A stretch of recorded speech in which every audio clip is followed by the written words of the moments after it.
Volkswagen Type 128 and Type 166 Schwimmwagen is an amphibious four-wheel drive vehicle used by the German military during World War II. No, I'm not going to try to say those numbers in German. I just can't be bothered today. Meaning literally a swimming car, the Schwimmwagen was a product of Volkswagen and was related to the Type 86 and Type 87 Kübelwagen. The vehicle had an 1131cc four-cylinder Boxer air-cooled engine making about 25 horsepower and 3,000 RPM. This was mated to a 4-speed manual gearbox with 2-speed transfer case. It had four-wheel drive, but only in first gear and in reverse. It had a 200cm wheelbase, about 78 or 79 inches, and an overall length of 382.5 centimeters, 150.6 inches.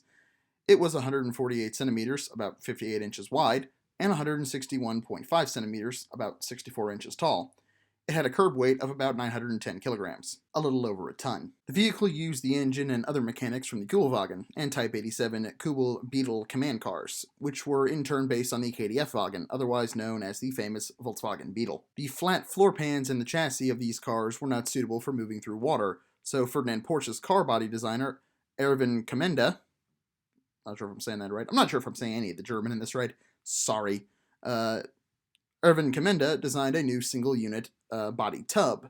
The design was patented by Kommende himself rather than by Porsche. The Type 128 was based on the full-length Kübelwagen chassis with a 240cm wheelbase. That's about 95 inches. The original prototypes, which used custom welded body tubs, were proven to be too weak for off-roading and didn't have enough torsional rigidity, suffering hull ruptures at the front crossmember and in all the wheel wells. And for my warships viewers out there, well aware that having holes in your boat is not conducive to keeping it afloat. The Type 166 was made smaller and is the one that went into mass production. The Schwimmwagen was produced by Volkswagen's factory in Fallersleben, Wolfsburg, and at Porsche's facility in Stuttgart, with hulls made by amphibious in Berlin. No idea if I said any of that right at all. I'm so sorry to all my German viewers, if there are any. If you're from Germany, leave a comment telling me how bad my pronunciation is. 15,584 Schwimmwagens were produced from 1941 to 1944, panning out to a little over 14,000 at Fallersleben and the rest at Porsche. This makes the Type 166 the most mass-produced amphibious car in history.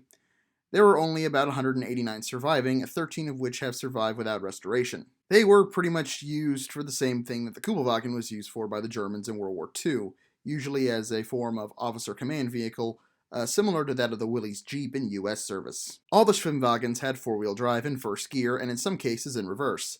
They also had ZF locking differentials on both axles. Like its Kübelwagen progenitor, it had portal gear rear hubs that gave better ground clearance, while also reducing driveline torque stresses because of their gear reduction being at the wheels. You see, that means something to car people. To me, no idea, but to car people, that meant something. Well, all of this car lingo essentially means is that they had a top speed of about 80 kilometers an hour, 50 miles an hour on land. When crossing a river, the screw propeller would be lowered from the deck lid. Then it was in place and it would be coupled to the crankshaft and would be driven directly, which meant it always drove forward. Again, something very important. It had a top speed of about 10 kilometers an hour, 6 miles an hour on the water. To go in reverse on the water, you could run the land drive in reverse, which would use the wheels to slowly inch backwards. Or you could use the good old standard issue paddle. The front wheels doubled as the rudders, meaning that steering was done with the steering wheel on both land and water.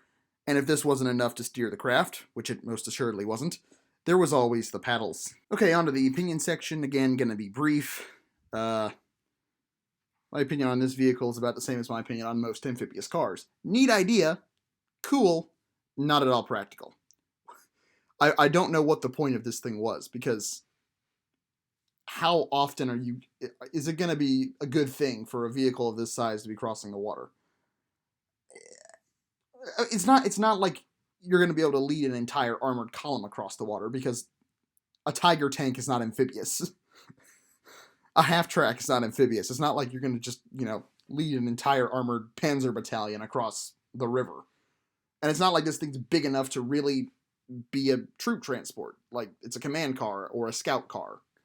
Like, 99% of the time, you're going to be either on land or on a bridge. So I really don't know what the point of this thing was.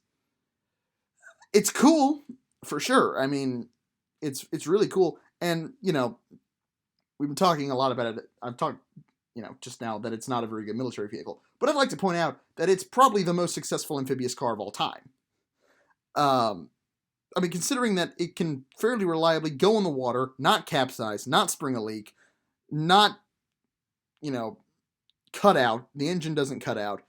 It reliably moves. You can steer it, sort of. It's tough. It can off-road. It's a pretty sturdy vehicle. And it works really well. And as an amphibious car, it's brilliant. But why did it need to be built? That's the only thing I have. So if someone out there knows more than me about the Schwimmwagen and knows why it was built, because I can't imagine an amphibious vehicle of this size being useful. Like the Duck, the American amphibious truck, that I can see being useful, because it's a truck. You can use it as a troop transport, you can use it as an artillery tractor, it still works as a truck. It's more useful than something the size of a Jeep. Like, what, at most you can get 4 people across the river. Wow. Great. All your tanks are still on the other side.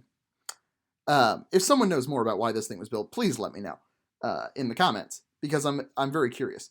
However, people don't recognize this thing as like being one of the best amphibious cars ever, because the Amphicar, I mean, it worked, but it didn't work as well as this, and it gets way more praise for being a good amphibious car.